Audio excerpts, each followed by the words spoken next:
welcome back in. Here we are joining you from the podcast studio of the Missouri Sports Hall of Fame, 3861 East Stan Mutual Drive. Sit back, relax, crack a ice cold Monster energy drink, I guess, if you're like Byron Shive.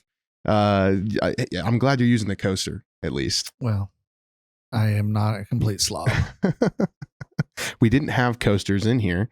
And then one day you came in with your usual energy drink and it had some sort of like residue Substance on the bottom that left a ring of nastiness. And literally the next week we came in, I had a coaster ready. I'm probably a little OCD. So basically I'm podcasting with my mom. So.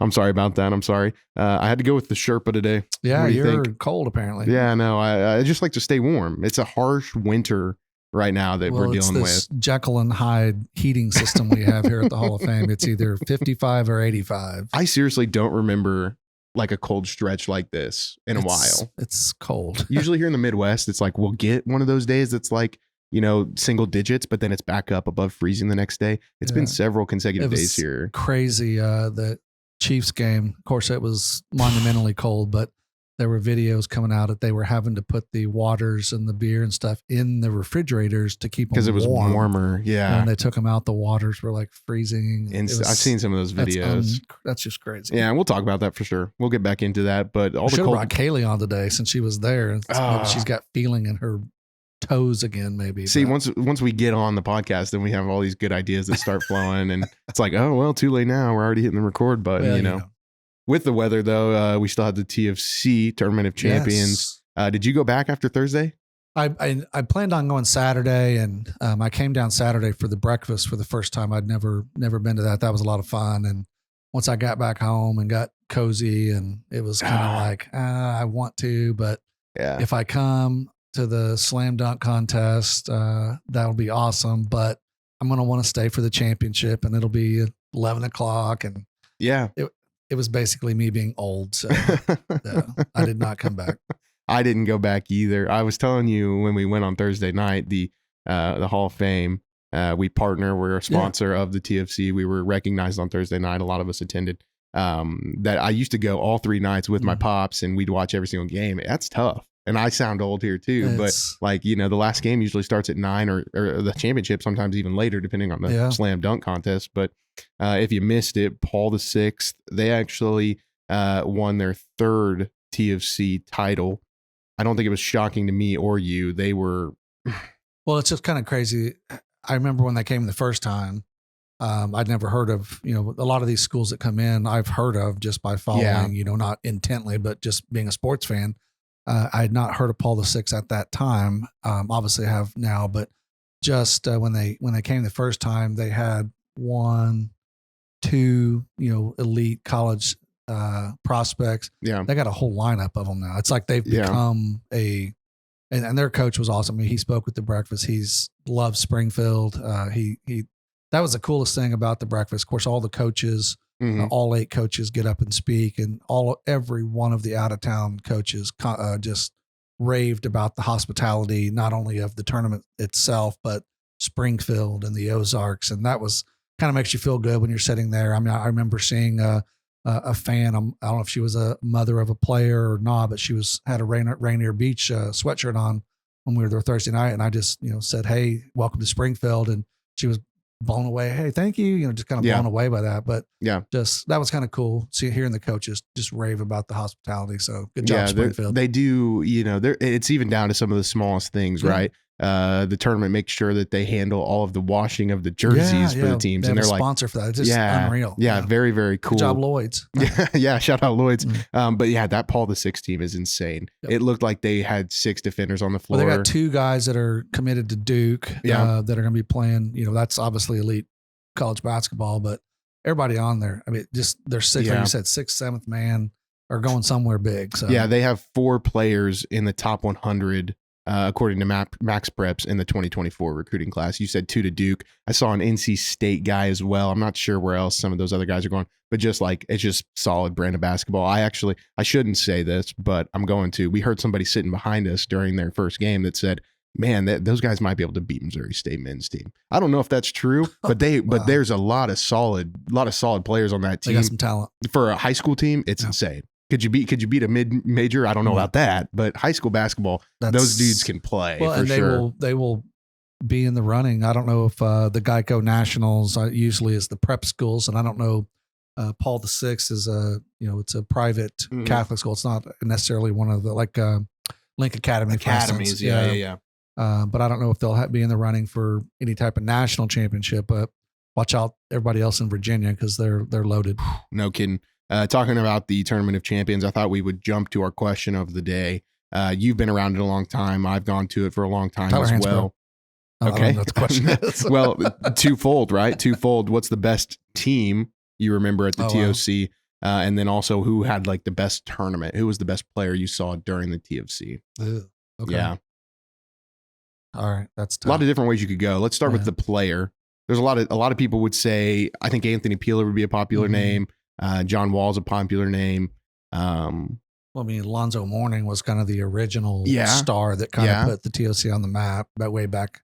Tyler's not a bad answer. I mean, he carried. He had 40-point games. Yeah. But for Teddy DuPay put on a show against Scott Brakebill. Okay. See, now you're talking before me. 98. It was the 5th place game, and Teddy DuPay wound up at Florida. I think he was playing for, I don't know, minor or something like that. School out of Florida, high school out of Florida, and they played Bolivar, Scott Brakebill, who went to Missouri State, and it was 55 for DuPay, and Brakebill had 42 in the 5th place game. It's the best game. I think most people that have been around say it's the best game in the history of the tournament, or just one of the most exciting anyway. But best player, that's tough. I remember Malik Monk being a crowd favorite. Did you say best player that I've seen? Best player that you've seen play at it. Okay. For me, and I'm going to go younger here. I'm going to show my age a little bit, but I really think the most dominant guy I've seen on the floor at the Tournament of Champions is Jason Tatum. Shout out Chaminade, shout out Missouri. But I remember a play where he was kind of in the low post. Don't know why you're trying to get the ball to a guy that's being defended by Tatum, but he tips the pass on the, trying to get it down low, runs up, throws it up floor, and then is behind the guy on the fast break, and he just yells glass, and he just chucks it off and he just gets it a lob from him. He was just so good. He had so many different aspects of his game in high school that have translated now to the NBA. Yeah, you can't go wrong.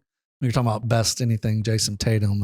Certainly Malik Monk was a scoring machine out of Bentonville. Yeah. I remember Archie Goodwin being here. I don't remember him really having a standout TOC, but they've had so many names come through here. Oh, yeah. There was a guard that played for Oak Hill, Chris something, that I remember he having a really good tournament several years ago. People would be surprised. People not familiar with the Tournament Champions. It's not, and the answer, you kind of caught me off guard. I'm trying to just think of all the guys, and it doesn't necessarily, it wouldn't surprise me if the actual answer, and obviously this is subjective, is a guy that didn't necessarily wind up at a top 10 college program or whatever, a blue blood, but there's some guys that show out here in Springfield. No doubt. Going off that, my best team, of course, I'm prepared coming into this. You're not as much. It's just like college all over again. My best team, I think I've seen 2014 Mount Verde, however you say it. That was the team that included D'Angelo Russell and Ben Simmons. Those boys played in Springfield as well. Yes. Very solid team. I think D'Angelo was the MVP, but they kind of smoked the whole field that year. And they might have been national champs that year as well. That's the answer. That I remember that too. They were flat out loaded. Yep. That's probably the answer. And they were just it just seemed like they were throwing lobs left and right. Can I copy off of your work? Okay. I'm gonna go with Montverde 2014. Yeah, for sure. Getting back to the weather though, coming around to the Chiefs game. Hey, real quick, were the kids out of school on Tuesday? Yes, they were out Monday for the holiday, but then Tuesday for the weather. That's how bad it's been. Just, you're a little north, of spring. It actually, on last night, or actually Monday night when I was headed home, of course, we didn't get hardly, it was cold here on Monday, but I don't remember it snowing at all. And on the way home, of course, it was dark and it was snowing sideways. Really? It was the farther north you got. So that was kind of unexpected. But I think it's warming up. It's supposed to be Yeah. Warm. It's supposed to be in the low 30s by the weekend, which is like a heat wave based on the last week. But we've been fortunate though, because it seems like of all this winter storm that we've seen, it's kind of split Springfield in a lot of ways where they haven't seen even Sunday, I maybe got like an inch and a half, maybe nothing too terrible. It hasn't. We haven't really had a good snow in a long time. Not that I'm asking for one, but it's. I would if it's gonna. I'd rather have snow than the ice. The ice absolutely. Is awful. So. I feel like I had a lot of buddies I played college baseball with from Canada, and that's what they didn't even realize. They're like, "Man, why do you guys act like you can't drive on snow?" It's like, well, some people can't, right? Yeah, but snow's fine. It's when we get ice, and usually it's so cold up there, they don't have to deal with ice. It's all snow. So, just random off-topic question, because why not? How did you learn how to drive on the snow and ice? So my first car was a Jeep Wrangler, right? But I remember my dad. I was probably 15 or maybe 16 at that point, taking me over to U.S. Ballpark. Okay. On a snow day, just a big old parking lot. And he's just like, man, just keep it, keep it in the middle of the parking lot and just have your way with it. My brother's about 5.5, 6 years older than me. And he took me over because my first car was a manual transmission. Nice. Most people don't know what that is, but yeah, no kidding. It was a lot of fun, but he took me, he had one as well. We went over to it was Zare back in the day, but it's like a Target, whatever, a big parking lot, and just right in the middle of it. Yeah. Just take off. All right. He says, all right, get going, 20, and now hit the brakes, slam on the brakes. And of course you slam on, you're sliding all over. Yeah. That's what happens if you do that. Now try this, So yeah.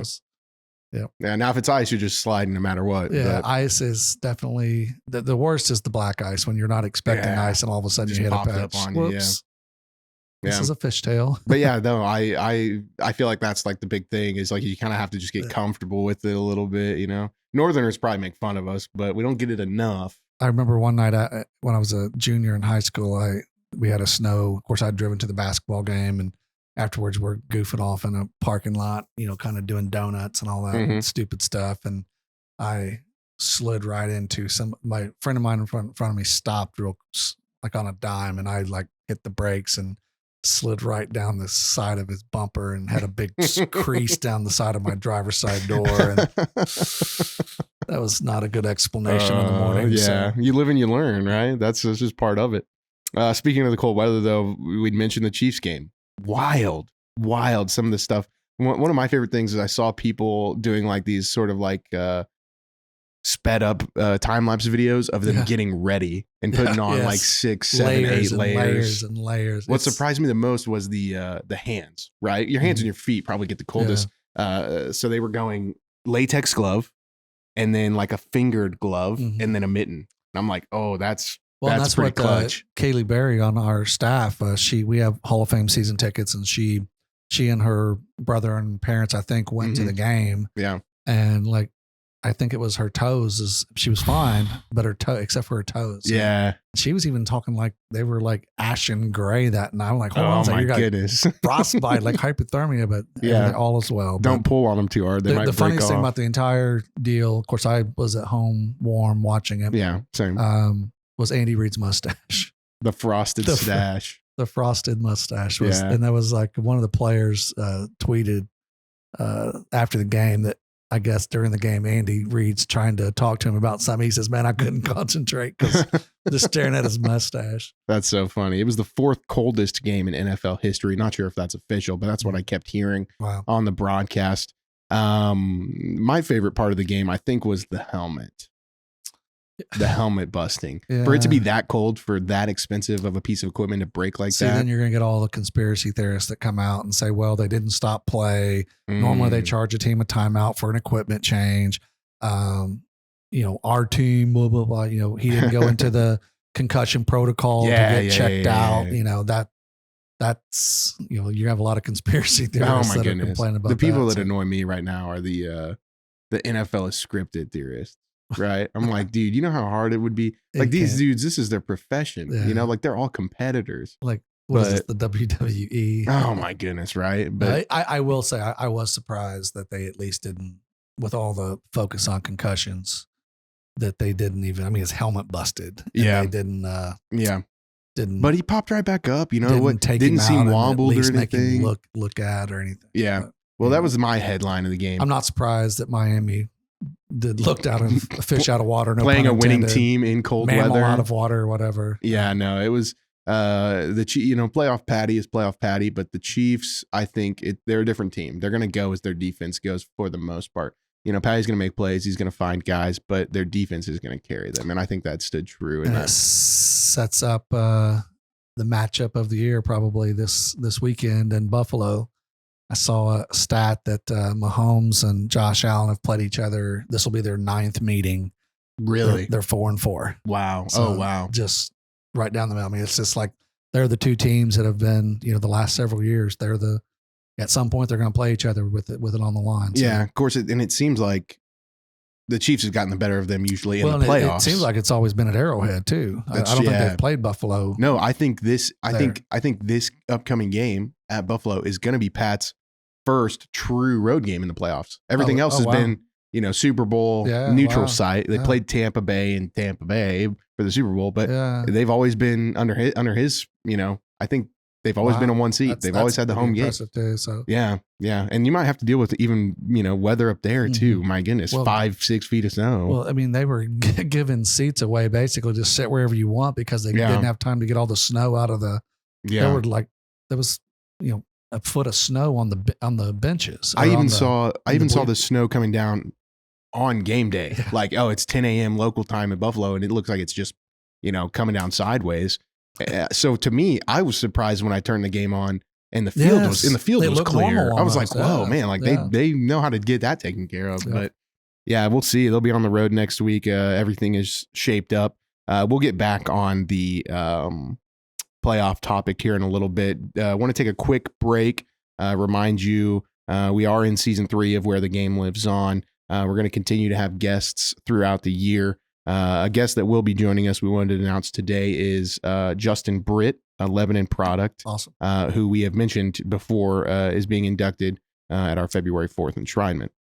Spent 8 years in the NFL. I believe that's right. Went from Lebanon to Mizzou. I think he played or started on the 2 teams that won the SEC East, advanced to the SEC championship game. Yeah. Back when Mizzou first got in the SEC, he was on those teams. Mm-hmm. Wound up playing, I think 8 years in the NFL, played in the Super Bowl with Seattle. So we're excited to have Justin on. Absolutely. Look out for that early next month. He will join us following his induction on February 4th.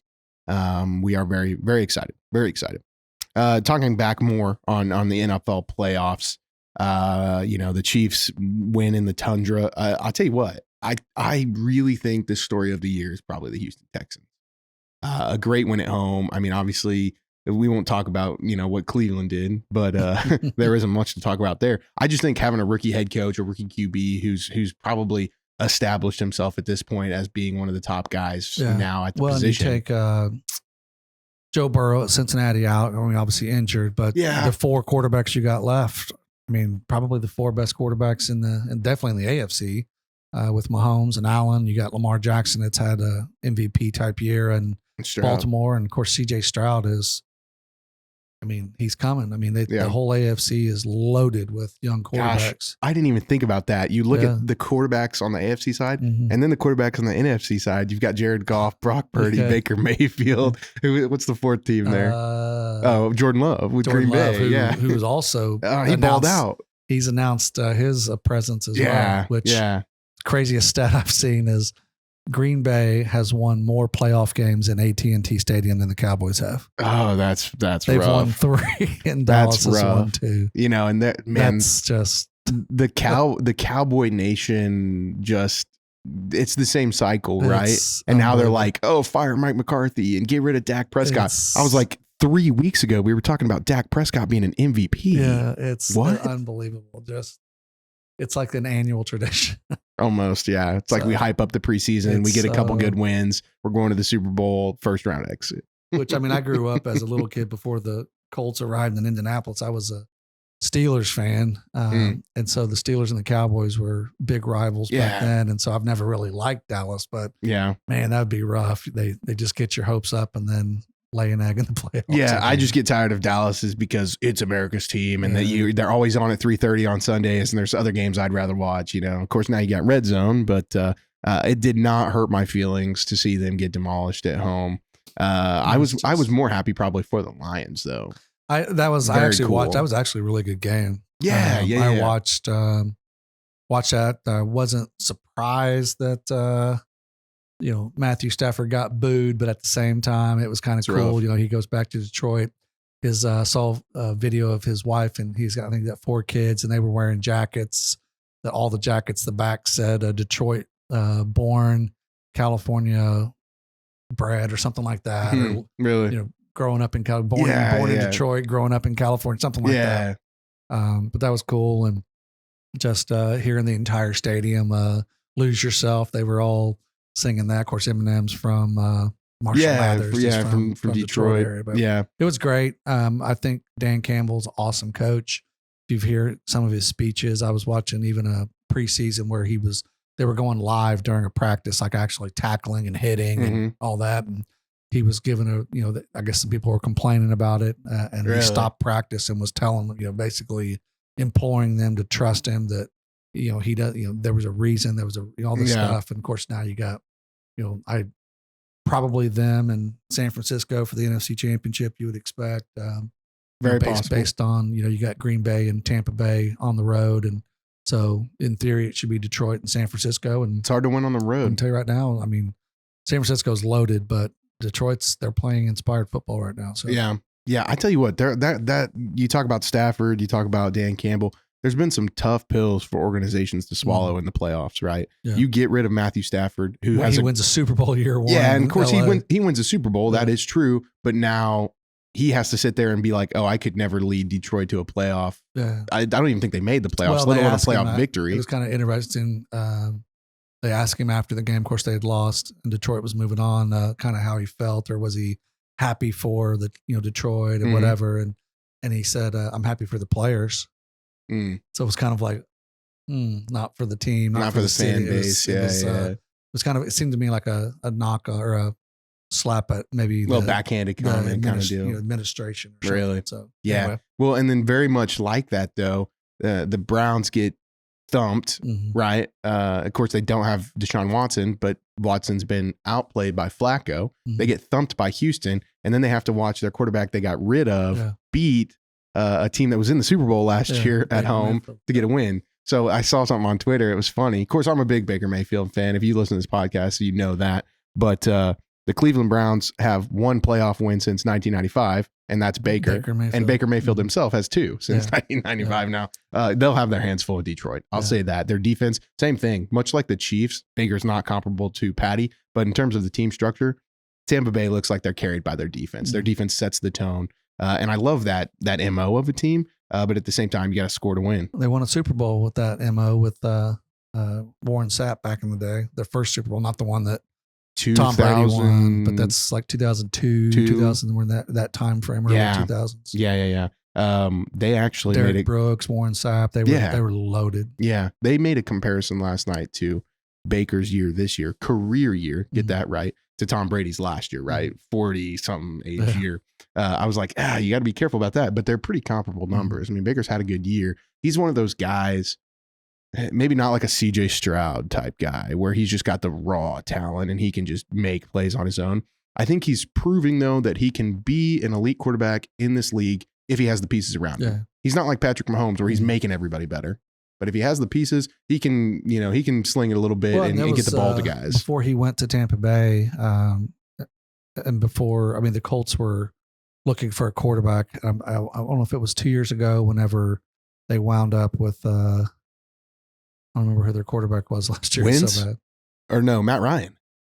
Before they got Matt Ryan, they kicked the tires on Baker Mayfield. And I was like, hey, let's roll. Yeah. I mean, because he's one of those, the thing about that, maybe I'm wrong, but just Baker Mayfield, watching him play NFL, is he's going to have 2-3 games where he's just slinging it all over. Yeah. And then there's that one game that's your head scratcher. He's like throwing picks. Why'd you just throw 4 interceptions and fumble on that? And so, but I was, hey, let's go. bring Baker in. I would say the Colts would be a fit So- like, and who knows now, right? He signed a 1-year Yeah. deal with Tampa Bay for like league minimum, Which and now gonna, he's got all these incentives. well, he's going to make a bunch of money next year somewhere. Oh, he's gonna have So, a free agent. yeah. I could think of probably. There's lots of teams. There's that probably need 10 quarterback. teams right now that would say we can win with him. The Colts, right? They've got AR. I'm sticking They with got their AR. guy, But at the same time, a team like that, good Mhm. defense, solid run game, can protect him up front, just get him to throw it to open guys. There's teams like that that'll Yeah. find, and maybe he sticks can- with Tampa Bay. He's an NFL. I mean, if Tampa, who else has Tampa Bay got? They might as well re-sign him. So, Who is their backup? Kyle Trask out of Florida. like I said, who Young- else is yeah, Tampa Bay got? exactly. Fair, Kyle unproven. Trash, trash, something. That's a dad joke. We'll move off of the NFL playoff picture. I thought we'd talk about a little Mizzou football here before we can't any longer. Have you kept up with anything going on with them?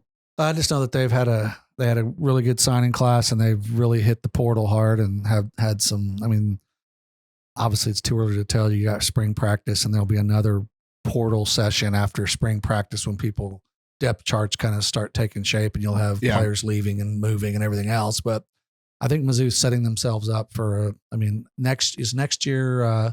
There is no more divisions next year. Is that correct? Next year's the whole everything. Everybody's shifts, the top two. So, yeah. So they're setting themselves up to they're not going to be a Mississippi State that's good once every 7 years, and they're trying to be a legit competitive program year in and year out. Now they're a long ways from Georgia and Bama and LSU, whatever, but they're ascending. I'll tell you what frustrated me, and everything college football just changes so quickly, right? Is they get the Cotton Bowl win, Mhm. they're starting to look good in the portal, and then D coordinator leaves to LSU, yes. and LSU has racked up.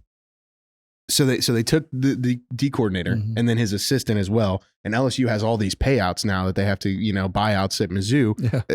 Mizzou, that's where the gap is for Mizzou, Yeah. right? Is they're not this blue blood that can just say, $650,000 buyout, no problem. No worries. Here you So go. that's what I was Yeah. just like, man, you got to be kidding me. Like you have that success, right? And of course that comes with success. People Mhm. want to get paid and want to move up in the world. But I agree with you. I think Mizzou is a place that's on the come up, and I I'd think kind of like to they're- be around for what's going to they're- happen there. They're on their way up. Yeah, But obviously collectives and NIL and all of this is going to play a big role in 10 years from now who the blue bloods are and True. who the also true. you're going to have to be competitive in that arena with your checkbook, so to speak, through collectives and obviously legal means and all that, but that's where the future's at. I haven't heard anything in stone, but the speculation is that's what pushed Saban out. Is that whole NIL world? Do you agree with that? I You don't think know that's that he true? would ever admit it, but I definitely think he was tired of dealing with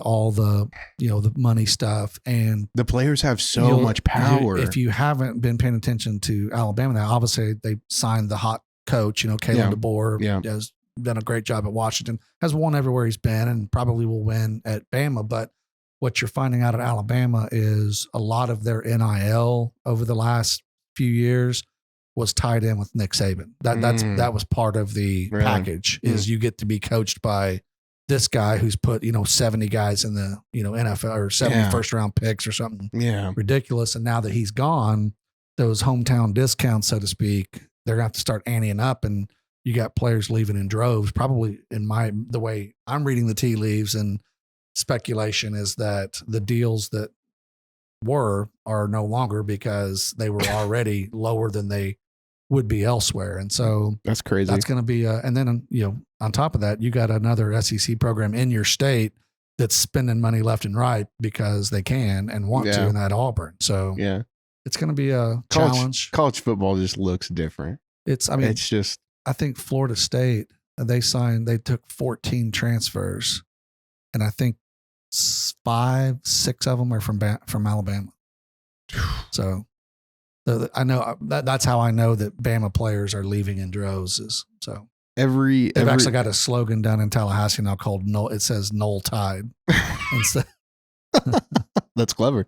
Every about late July, early August, I start getting that itch, that college football itch. It's going to be different this year. It's going to be right real now, different. I'm all in on college basketball because it's conference season, and And so that'll lead right into March Madness, which is obviously awesome. And you get that post college basketball, kind of the end of the school year.